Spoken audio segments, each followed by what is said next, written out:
C'est vrai, quand on est embauché ici, on dit oui, l'ophtalmo, ça va être mettre des gouttes, bon, ça va être un peu rébarbatif, en fait, pas du tout. Notre problématique, c'est que notre spécialité n'est pas connue. En ophtalmologie, il y a autant de soins que dans d'autres disciplines, si ce n'est plus.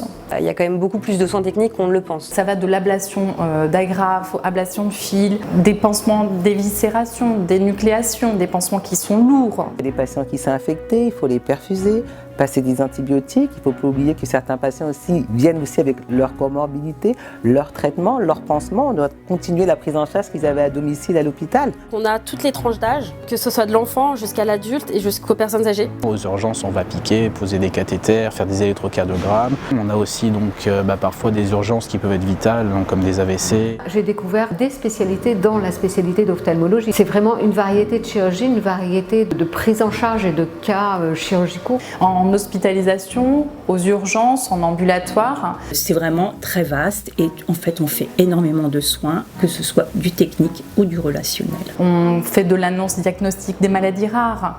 On va monter des projets d'éducation thérapeutique pour les patients. D'être infirmière dans un hôpital de monospécialité, ça nous permet une expertise un peu plus fine. On est vraiment expert dans notre domaine de compétences. Il y a des projets humanitaires qui vont s'intensifier au Maroc, en Guinée. C'est des programmes de chirurgie réparatrice. Moi, je dirais que pour un premier travail, c'est vachement bien pour avoir une approche un peu de toutes les pathologies. On ne perd pas du tout ses compétences en venant ici. Ouais.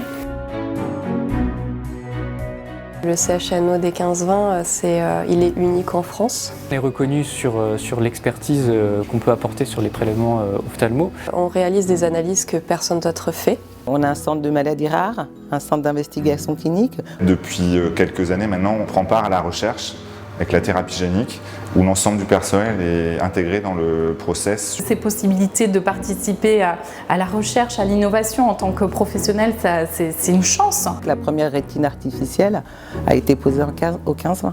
Moi je dis toujours que l'œil c'est un peu comme le cœur. C'est des organes nobles, le retour en arrière est difficile. Donc il vaut mieux qu'on soit bien traité du premier coup, et au 15-20 c'est ce qu'on fait. C'est juste super intéressant, il faut juste venir pour voir, mais voilà.